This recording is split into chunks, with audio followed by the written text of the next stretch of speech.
Hey, what's up, guys? This is Eli with Antique Hustle, and today I'm going to talk about lamps. I'm going to talk about industrial lamps, or shop lamps, or lamps that you can find in your home, in your attic, garage, basement, trash,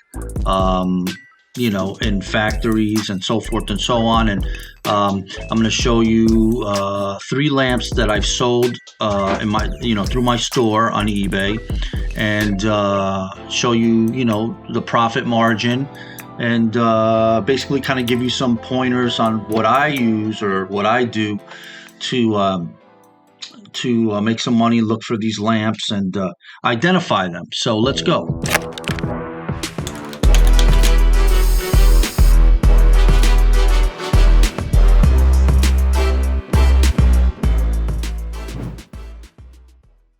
Okay, so this is a Vintage Underwriters Laboratories portable industrial swivel desk lamp, and as you see, it's just a regular desk lamp.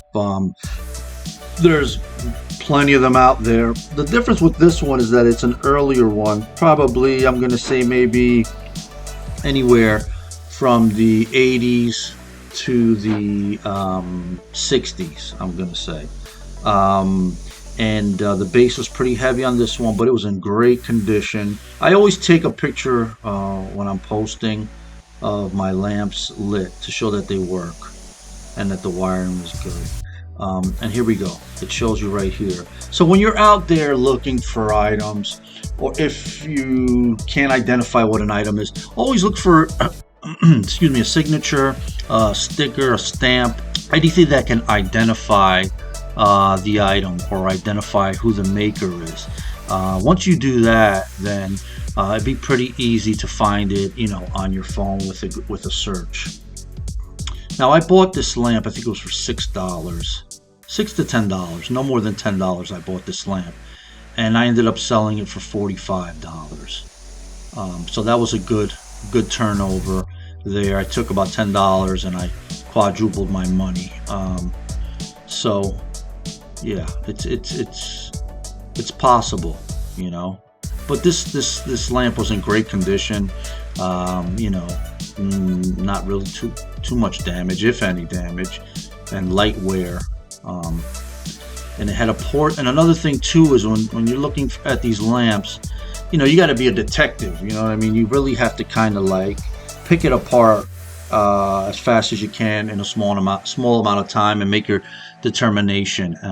I'm not saying that you have to rush, but you have other people out there nowadays that are looking for items also to sell, and they may be looking for the same item that you're looking for, or they may see that you've noticed an item and they may want to get in on it also.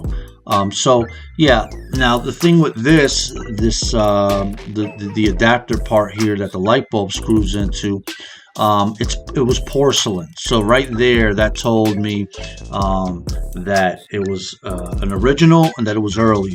And the crosshead screws tells me, like I said, that it was anywhere possibly from the 60s to the 80s. So I knew it was good, so that's why I purchased it.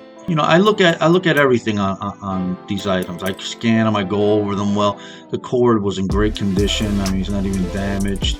Like I said, it was very, very lightly used, if used at all. So that was a decent find,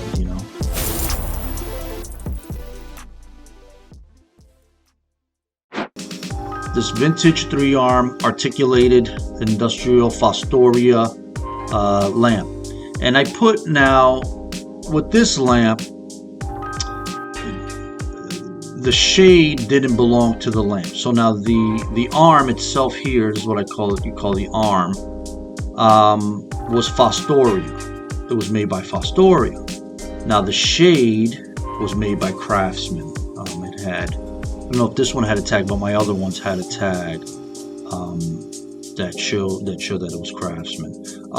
But same thing, I take pictures of everything. I try to show them that possibly the switch was new. There was a little bend on the switch, so total transparency with my customers. There it is. I found Fostoria, an Underwriters Laboratory sticker also here. So they both could have been a part of making this lamp, or they could have made the lamp at Fostoria, put their name on it. A lot of different, different things could have contributed to the making of this lamp. So yeah, like I said, and another thing too is here is they taped the cord outside the arm. Now the cord should be going through the arm, through the inside of the arm, all the way through for a neat finish. So that showed me and told me right there that they rewired the lamp, and they were just, I don't know if they even cared, or they were just didn't want to go through the trouble of putting the wire through the arm. Like I said, total transparency with my customers in regards to, the item that they purchased, the arm. I try to just get every angle. The cord's in great condition.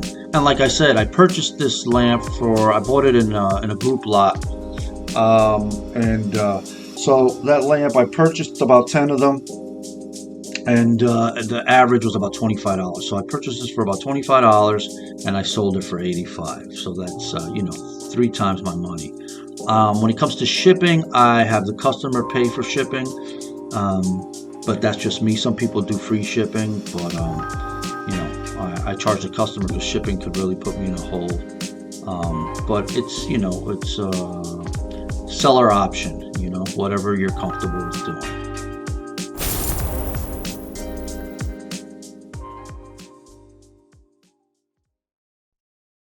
I'll just show you this one real quick. This is another Fostoria, but this is a complete Fostoria machinist desk lamp. This Fostoria is in great condition. See how the wire runs through the arm? It's in great condition. It's like brand new, basically. Maybe new old stock or lightly used. Also, this was included in the lot that I bought. And I ended up, average $25. I ended up selling it for $1.25, made $100 on this lamp.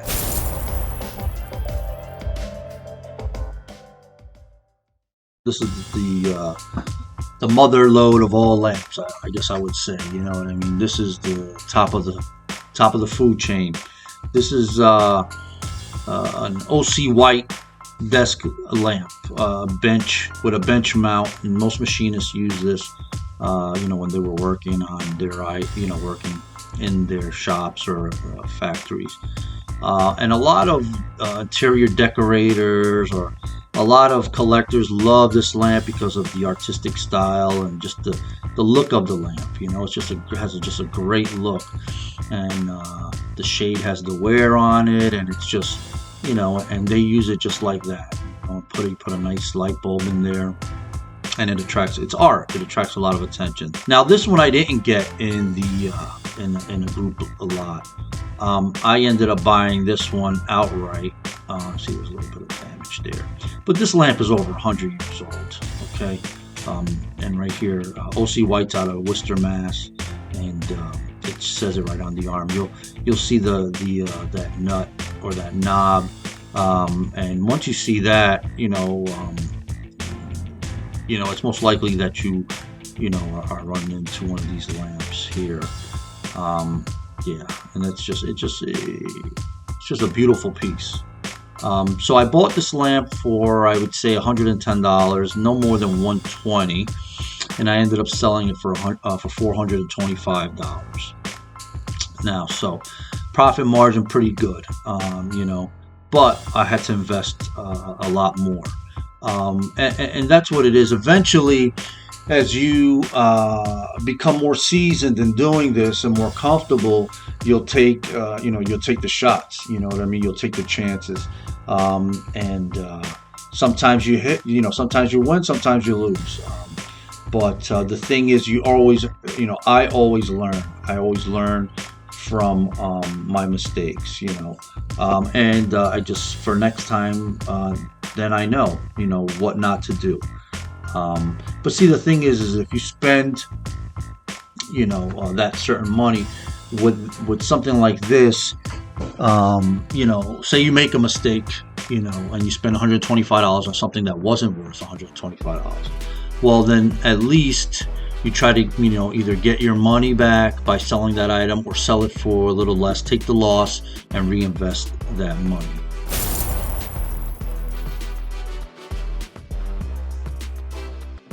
Yeah, I hope you guys got something out of this. I'm going to be putting up more videos on a weekly basis, or maybe bi-weekly. If you have any questions, you can reach me at antiquehustle247 at gmail.com. Again, that's antiquehustle247 at gmail.com. Or you could come visit my store, Buy Right Antiques and Collectibles, at ebay.com. All right, Buy Right Antiques and Collectibles, and come and visit and take a look at some of the things that I have. I do. I like doing antiques and collectibles. It just interests me. But hey, you find your niche and you go with it. You know. So take care, everyone. Thank you for checking out my channel. And like I said, please leave a comment below and subscribe. Take care.